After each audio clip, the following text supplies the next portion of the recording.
Hello everyone, quick question for you today. Should I try to recreate the opening sequence that you can see in the Curry Kitten FPV simulator?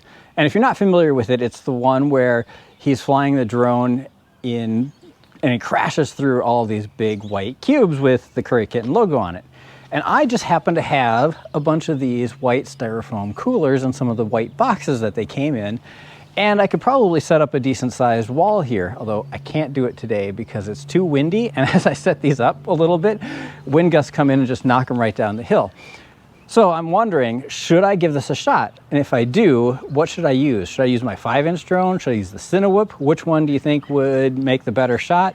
What do you think would happen if I do try to smash through it with the drones? Will it just fly through it just fine? Will they crash?